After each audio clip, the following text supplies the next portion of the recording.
Now, on 105.9 FM and streaming worldwide on the WMAL app, making sense of the news. And happy St. Patrick's Day. It is 4:06 on WMAL. And, you know, I was just checking out. It's a spectacular day, beautiful day. I know it's going to get a little chilly tonight, but it's just a gorgeous day. I hope you take the time to get outside, give yourself a little brain break. That's where you get the WMAL app. You can take us along. You listen on your walk. It's a good thing because, you know, when you get all tense about what the Democrats are saying and doing, you can walk it off. You can walk off the stress. And Secretary Kennedy would be happy because he wants you to take a walk after every meal, too. That's what I'm doing. I'm walking like 1,000 miles a week because of the need to walk after hearing some of the things the left is doing and saying. We're about to hear some sort of answer from the courts because the Justice Department is telling the judge that his oral order is not enforceable. The Alien Enemies Act case that the president was invoking an 18th century law. And I was laughing at some of the press who were saying, what makes you think a law from the 18th century is valid? And Tom Homan reminded the press that the Constitution is over 200 years old. And, you know, we still pay attention to that. At least most of us are still paying attention to that. But we'll get to as much of it as we can today. As much of it as we can. And try and get some answers on a couple of issues. I did mention swatting. So later this hour, we're going to connect with a gentleman who was swatted. And if you don't know what swatting is, it's effectively sending a SWAT team to your house even though no emergency exists. And it can be quite a scary thing. And over a dozen members of the conservative commentary community have been hit by swatting in the last week. And it is a massive waste of police resources, to say nothing of what it does to the people. And it's obviously terrorism because it's meant to terrorize the people who are the targets of the swatting and stop them from what they're doing. And I hope the DOJ is going to act on this. But there is a gentleman who was swatted, and this other part of it just sounds crazy. Sounds absolutely crazy. Now they're not just swatting you. The day after they swat you, they then start sending you pizza that you did not order. Now, as great as that sounds, as much as I would like a pizza just randomly to arrive in my life at any given time, I have pizza standards. So I want to make sure it's the right kind of pizza. But this swatting plus pizza sending is not just hurting the local police force. This is targeting businesses for some kind of fraud and theft. Because, you know, it hurts the pizza These are small businesses that are getting hit. It's just awful stuff, and it just exposes who these people are.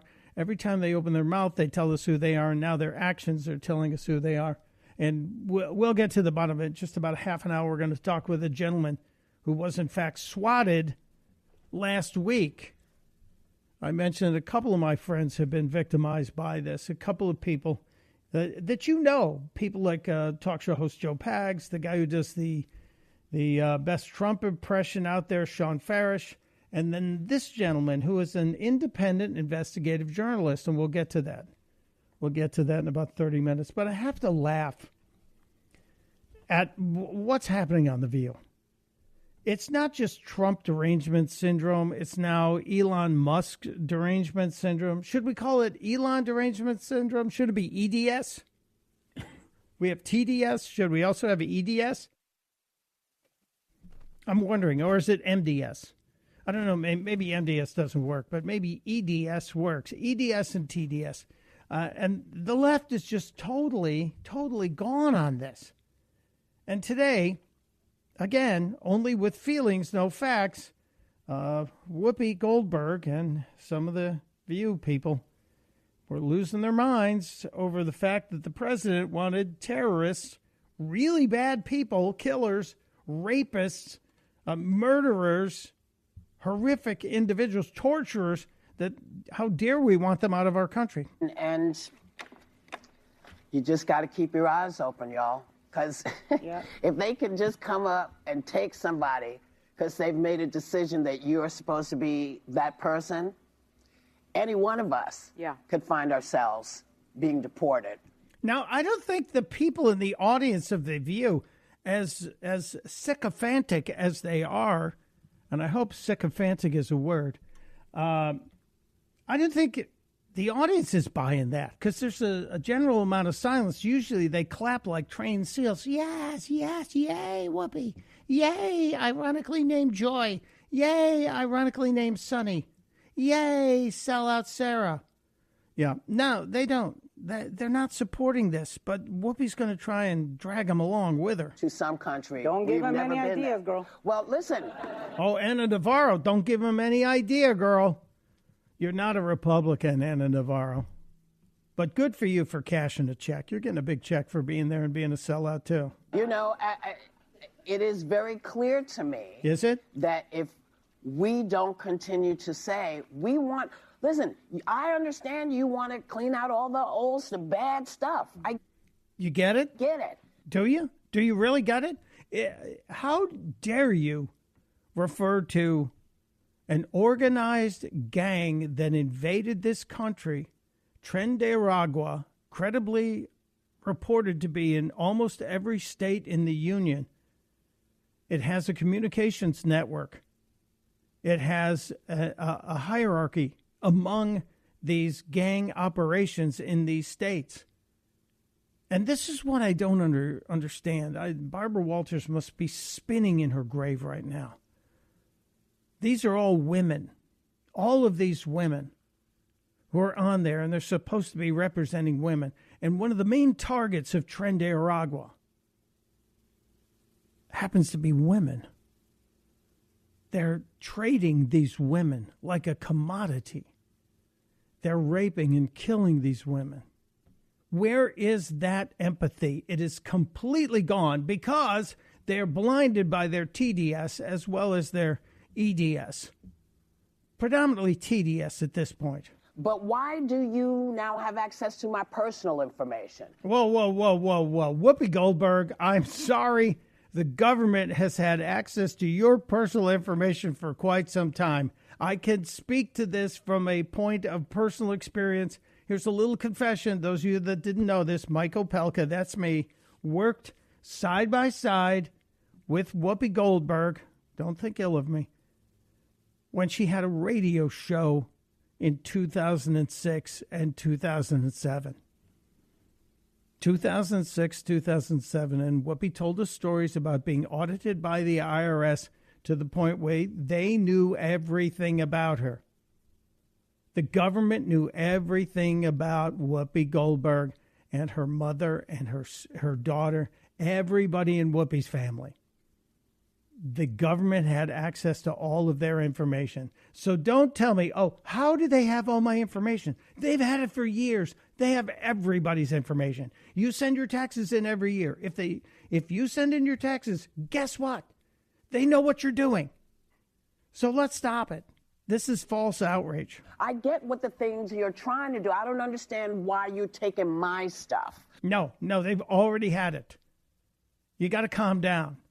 You have to stop being outraged by a president who got elected with a mandate to clean up this mess that was created over the last 4 decades. Not my personally, but each and every one of you. And your constitutional and right your to free constitutional rights of free speech. Okay, whose right to free speech has been abridged? You're on a television show that has access to millions of eyes and ears every single day.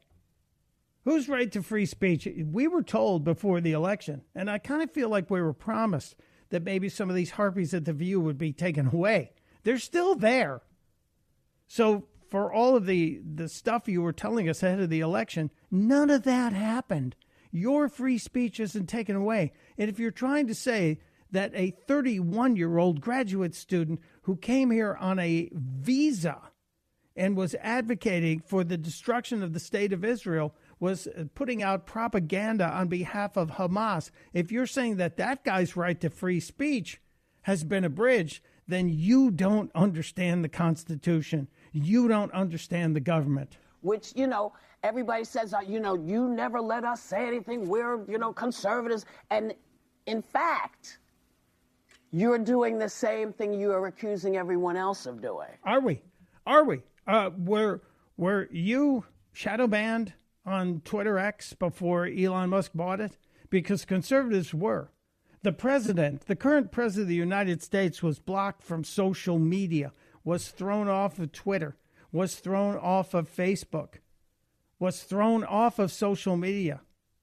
Donald Trump had to set up his own social media outlet in order to be able to post on social media. So no, Whoopi, you're wrong on this one. And I'm old enough to remember it. My brain remembers stuff back at least 4 years. So no, this rings hollow. And I will tell you that the reality here is you're not hearing the hooting and hollering like somebody's in church. The audience ain't exactly buying into this. Now, they might light up the applause signs at the end of the segment. And you're doing it in a way we've never seen before, because very few people have kept you from speaking out. But this is where we are now. Well, we're right here now. And you see, I beat the music. I beat the music. Yeah, and nobody clapped. That's the interesting thing. It's got to feel really weird because they're used to having all of their little penguins in the audience clap and support them. Didn't happen today. Didn't happen. I've got more from The View. I've got more from Caroline Leavitt, the press secretary. I've got, as I said, the story on the swatting is very important. And I want to connect the dots on a couple of things that I noticed yesterday. In watching the Sunday talk shows, the Democrats have their marching orders and their talking points.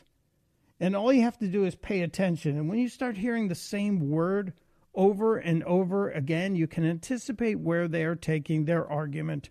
They showed us where their argument is going.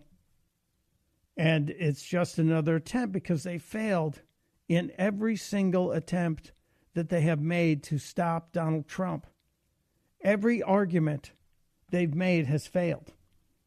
They're in disarray. And they're now deciding that they're going to copy something from Donald Trump in order to try and get themselves out of their worst ratings in years. The people don't like where the Democrats are right now. The people are not supporting the Democrats. And in fact, the direction of the country is going in an incredibly fast moving from the lows that they were on Election Day. Let me grab one more quick call over here on this before we take a break. Marco is in Springfield, Virginia. Hello, Marco. You have a thought to punctuate this segment? Yes, Mike. Hey, this would be a great slot for you. They're filling in for Vince from now on. But anyway, I want to say that Whoopi's got to be the dumbest person on TV, along with those four bozos that sit with her. If she thinks that just the IRS has her information, Google has her information, Microsoft has her information, Facebook has her information, credit card companies. She is such a clown. I don't know what those sponsors are thinking when they sponsor that show. It should be off the air. Well, Marco, I confess that I worked alongside with her. She's not stupid. She's not a dumb person. She's just not smart on this issue. And that's really the God's honest truth. She's not. She's just misled and is leading with her feelings and not with the facts. And as so many of us on the right have said, your feelings are not facts. And you need to start with the facts. And that's a good place to begin. But yeah, everybody's got her info. Everybody out there. All of us. Unless you lived under a rock, never had a cell phone or a credit card, all your stuff is out there. You just got to be smart and protecting it. All right, I'm stepping aside. Mark Levin, weekdays 6 till 9 on 105.9 WMAL, making sense of the news. Yes, the great one, Mark Levin, follows this program. It's 426. My name is Mike Opelka. I am so happy to be here. Happy St. Patrick's Day, and thanks to so many of you checking in on social media. Appreciate you being there. We have gotten to so many topics here, and the phones have been just bumping today. 888-630-9625. Let's make room and take a call. Dennis is in Waldorf, Maryland. Hello, Dennis. Welcome to the program. What's on your mind? Well, I know you say that Whoopi's smart, but anybody that changes their name to Whoopi, I don't know. Well, that was common. Dennis, let's be fair. She was a comedian. She was in a group called the Groundlings. But she was gassy. So they said she was like a whoopee cushion. So, we can pick out her a lot of things. But that was just a stupid name for a comic. Yeah, but my main comment is, hey, I think the left realizes, why we don't want these people in this country, the Trinidad-Alaguas. Drop them off there in the gated community so they can take over their houses rather than the apartments. I'm sure they like the upscale living conditions.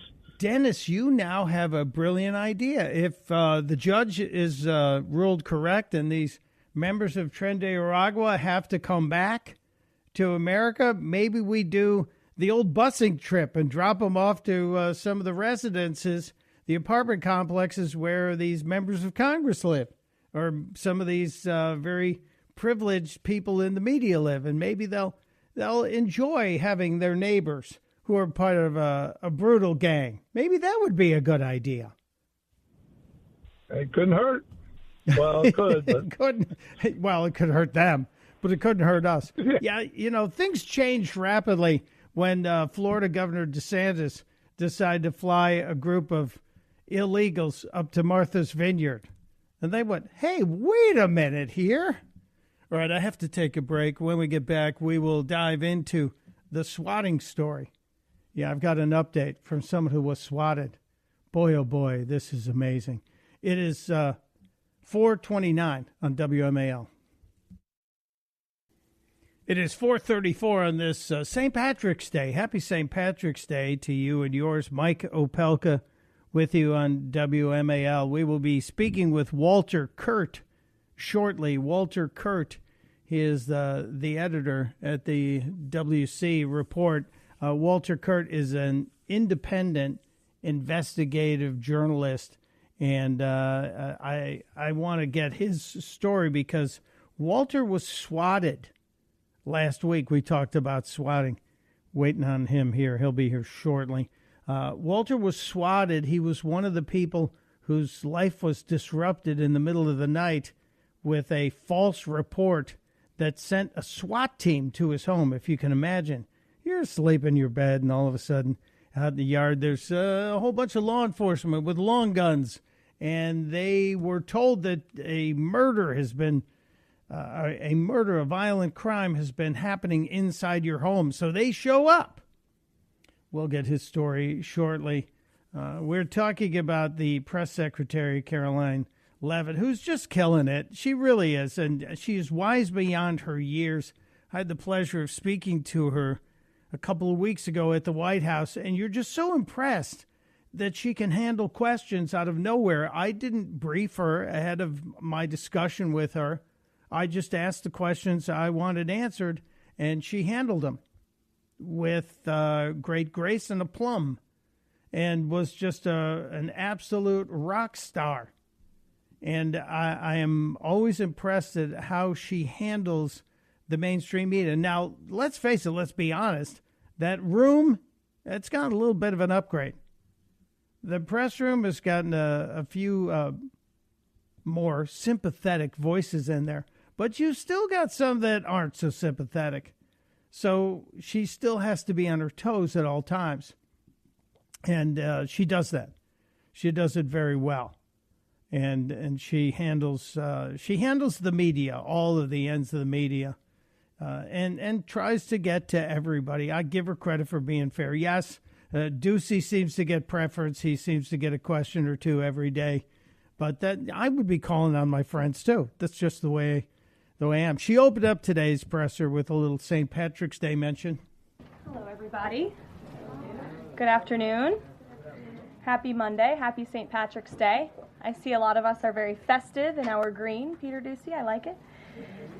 Yeah, Ducey got a little love there, like he knows he's going to get a question. He's a lock on that, of course. But some of the big topics of the day came up. Obviously, the weekend and the taking out of the Houthi terrorists. The president has had a very busy weekend, making our country and the world a much safer place. President Trump ordered decisive military action against the Houthi terrorists in Yemen. These Houthi terrorists have engaged in piracy, violence, and terrorism against American ships for years under the Biden administration, costing billions of dollars and putting innocent lives at risk. Joe Biden's pathetic weakness invited these unacceptable attacks. But there's a new sheriff in town, and his name is Donald Trump. And the world is officially on notice.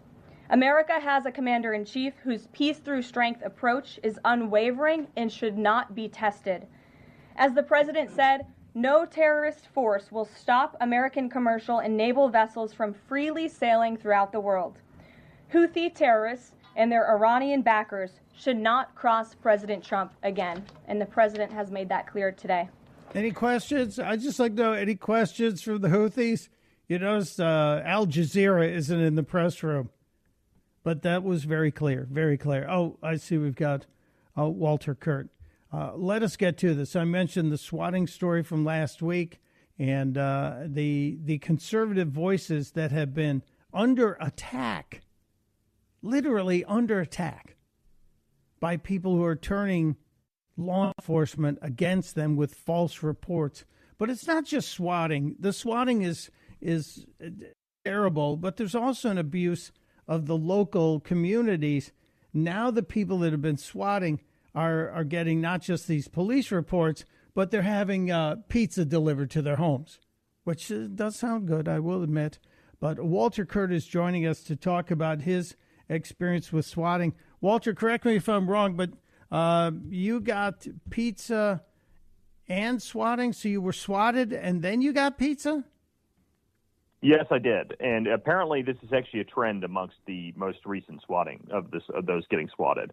It seems to be that you get swatted and then they send you pizza endlessly for the next day or two. Wow. And that's essentially theft of some kind of service, right? Because they are manipulating the telephone system or computer ordering system to send product to you that you didn't order, and it's probably costing the business some money. So there seems to be a crime involved. Has anyone been able to charge these people with a crime? And I'm not talking about just the pizza. I'm talking about the swatting as well. No, not yet. I'm working with all of the people. I think total now it's over 20 people that have been hit so far.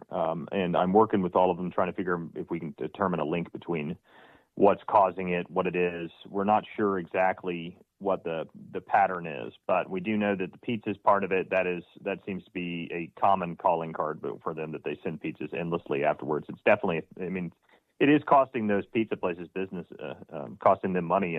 They're sending it cash on delivery, which is, I don't even know why businesses really still do that these days. But at the same time, they're doing it. They're sending them over. So it's unfortunate that they're hurting these private small businesses for no reason, but that's what they're doing.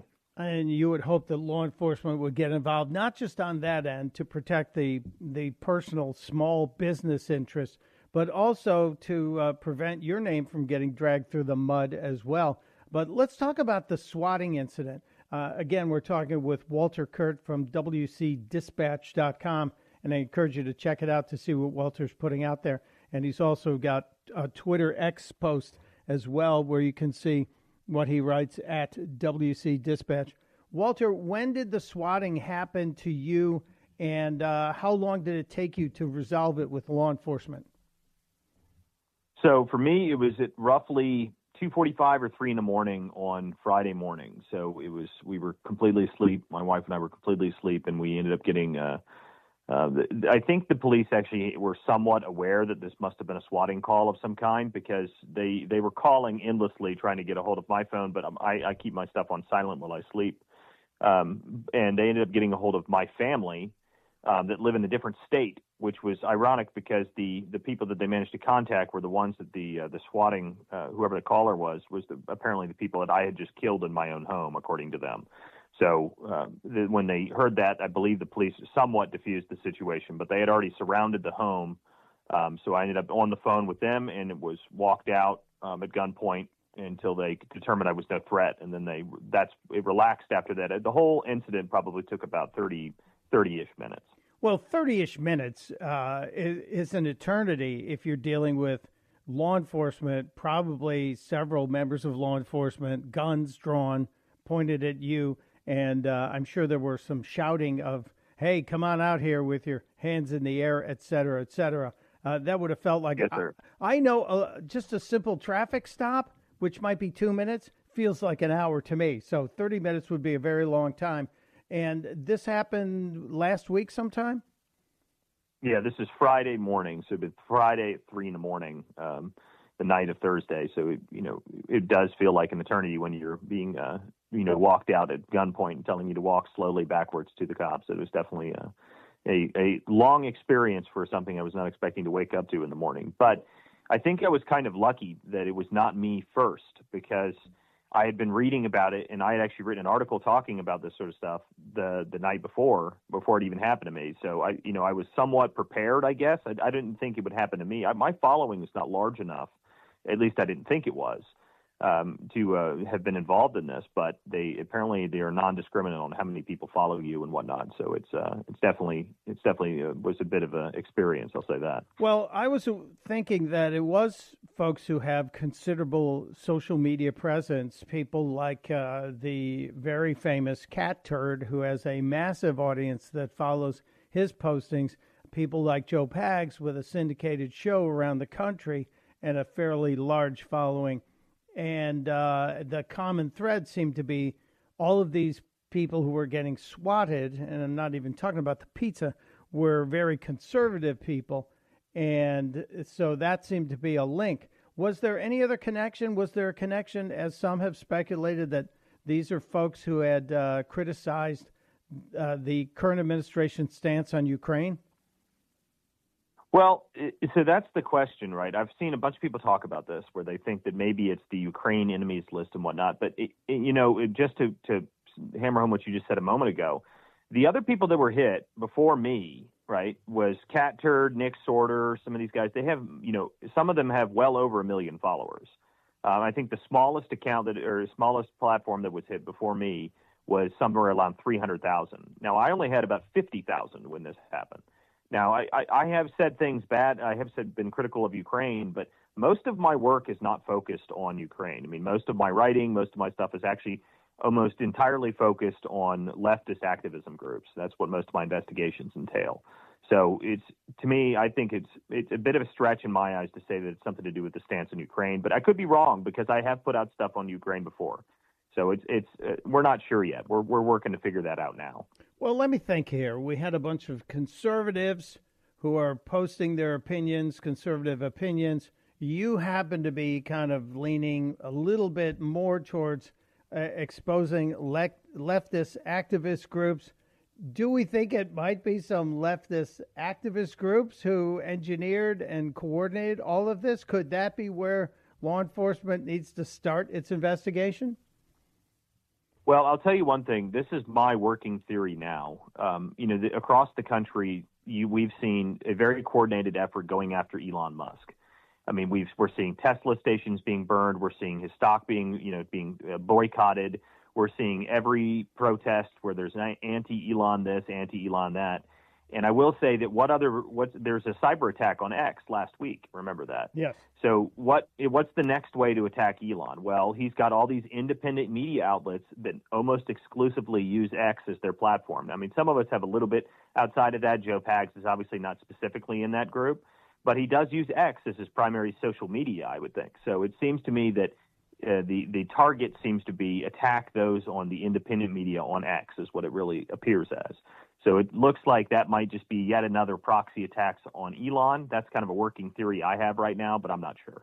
Well, that's interesting because we did see increased attacks on the cars that we don't know the political affiliation of people who drive Teslas, and we saw many attacks on those cars over the weekend. So this could be an indirect attack on Elon Musk by going after people that use his site, drive his cars. What's next? Painting the SpaceX rockets with anti-Elon graffiti? That could be out there somewhere. Walter, Yeah, you never know. People running across the launch pad. That'll be exciting. At SpaceX. That'll be really exciting to watch. I'd like to see them get close when the launch pad goes off. That wouldn't go well for them. No, it wouldn't. There'd be toasted protesters. That would it be. Walter, I hope your home life has settled down and everybody's calm and all that. Are you talking to the federal authorities? Has the FBI reached out to you at all? I have not heard anything from the FBI directly yet, no. I'm working with my local people as of right now, but I do know that there are, according to Kash Patel, he has a group of people working on this. So I assume at some point, if they need me, that they would contact me. I don't know. They may not need to be in contact with me to be able to investigate this sort of stuff. I'm not sure, but I'm sure I'll hear something in the near future. Well, I hope you hear from the feds, and I hope you don't hear from the local law enforcement as they're coming back again for another swatting attempt. Although the pizza, I have to wonder, was it any good? Did you get to eat any of the free pizza that was delivered to you? I did eat one of the pizzas that showed up out of protest. I actually posted about it. Thanks for the pizza, guys. I was it was okay. It was a mediocre pizza. I gave it a 6 out of 10. Well, it's good you have high standards. I appreciate it. If anything else happens, Walter Curt, I hope you will reach out and give us an update. In the meantime, if you're interested in what Walter's doing, WCDispatch.com, or you can find him on Twitter. Just look for Walter Curt, C-U-R-T. Very simple. Thank you, sir. Appreciate the time. Thanks, man. Appreciate it. And there he goes, Walter Curt, a guy who got swatted and had endless pizzas delivered to his house by these people. I certainly hope that now that Dan Bongino's at the FBI, there will be some inspiration to go after. So many of these people are, well, they're all conservatives, but there may be a connection to Elon Musk, which really is kind of a fascinating turn of events there. And we'll see what happens on that. We will keep you posted. Either way, you're welcome to join the conversation. 888-630-9625, 888-630-9625. Right now at 4:50, let us get over. WMAL, making sense of the forecast. Because you never know what Mother Nature has in store. Download the WMAL app to stream us for free. It is 4:56. Boy, the time is moving rather quickly here. WMAL, Mike Opelka with you, and thank you for listening. I do have a little second or two here, so I should try and take a call before we wrap up this hour. Big announcement from the president that was just made outside the Kennedy Center. We'll kick off next hour with that announcement and discussion. It relates to the JFK files, but I also have a problem with it, and we'll get into that as well. Mike's in D.C. Hello, Mike. You have the floor, sir.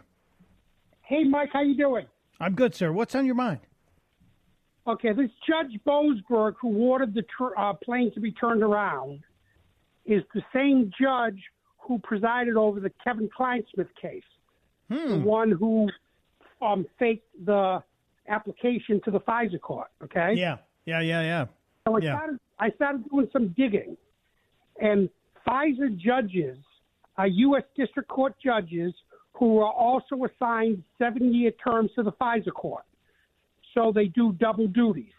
They're a district court judge, and if they get called in the middle of the night, they sign applications, etc. This Judge Boasberg was on the FISA court when Kleinsmith's application was signed. We're gonna hit the wall. I got to cut you off because we're gonna run out of time. I'm changing this judge's name to Judge Buzzkill. His name is Buzzkill now, going forward. All right, third hour just around the corner. WMAL.